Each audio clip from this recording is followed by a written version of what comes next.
Hey everybody, Sam Jacobs. Welcome back to the Sales Hacker Podcast and welcome to Friday Fundamentals. I hope wherever you are, it's warm, it's nice.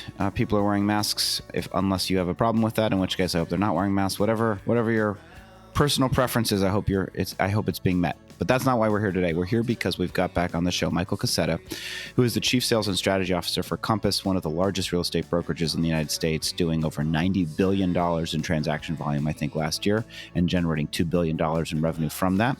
And we're going to be asking him about how to be a revenue leader in a product-driven organization. How do you do that? What are the keys to success? And so that's going to be the question of the day. Now, before we get there, we want to thank our sponsor.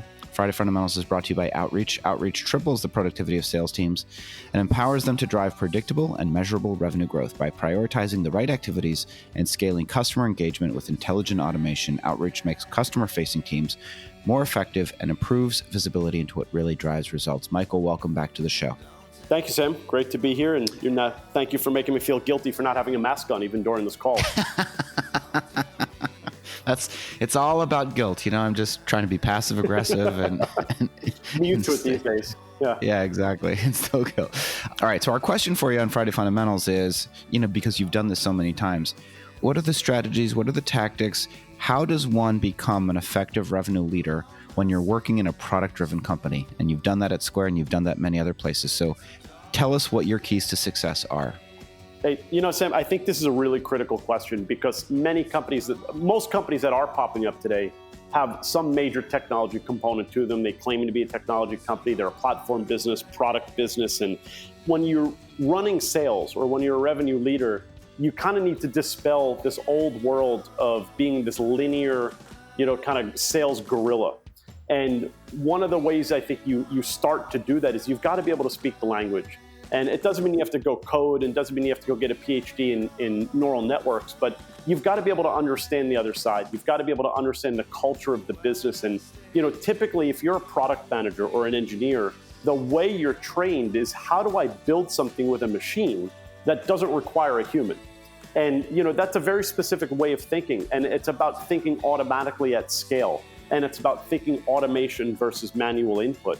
And obviously, when you're running a revenue organization, there are a lot of human beings, there are a lot of people, involved with that. So I think it's very critical that, again, number one, you understand the other side of the people who are helping you build this company. And let's be honest, that a company that's very high tech, very high product driven, innovation structure is going to be much nicer multiple typically than, something might be service business or more of an analog product. So we want that. You want that.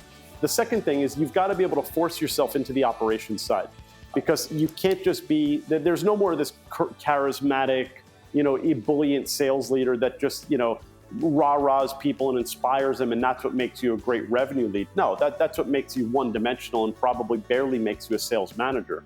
So you've got to be able to understand the analytics. You've got to be able to understand the operational levers that matter for lead generation, that matter for LTV, lifetime value. What can I do today during the inbound funnel that potentially changes the longevity of a customer, the stickiness of a customer? How do we onboard them better? So knowing the full life cycle, of a customer, because again, if you're going to own revenue, you don't just own winning the revenue. You've got to own maintaining the revenue, growing the revenue, not losing the revenue to competitors, not losing it just to basic churn, and knowing all those different components that really do contribute to that.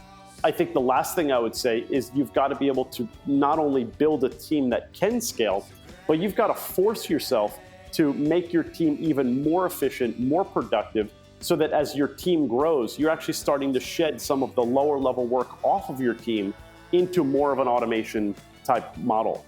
And so that the humans that are doing this work are targeting higher value merchants, higher value customers, higher value prospects that can't be won through any form of automation or self-serve.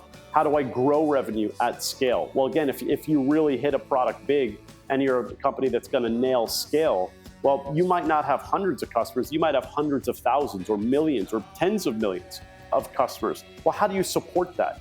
And again, forcing yourself from day one to think through massive scale and what parts of your business will change, what parts of your existing model today will no longer work. Where does your capacity break? Where does pricing break?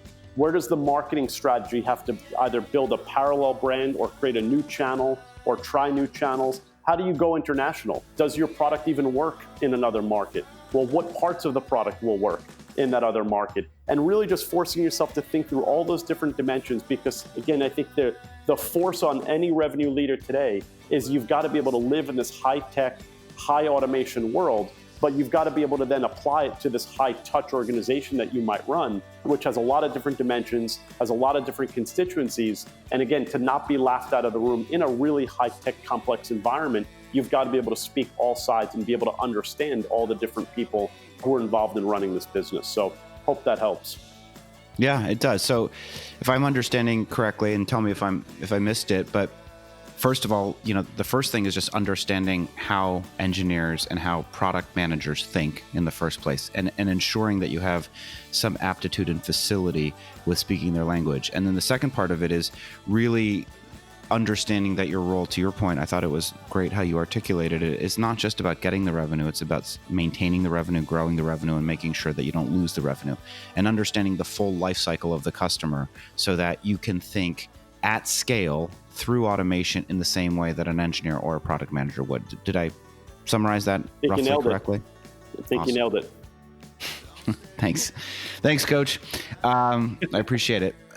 Michael, it's been great having you on the show. We really appreciate it. Remind us, if folks want to get in touch with you, what's your preferred mechanism or medium for outreach? I think easiest way by far, LinkedIn.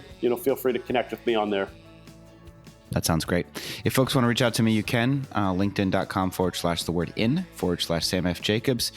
And we want to thank, of course, our sponsor, Friday Fundamentals, brought to you by Outreach. Outreach triples the productivity of sales teams and empowers them to drive predictable and measurable revenue growth. And with that, we will talk to you next time. Michael, thanks so much for being on the show. Thanks a lot, Sam. Have a great weekend. You too.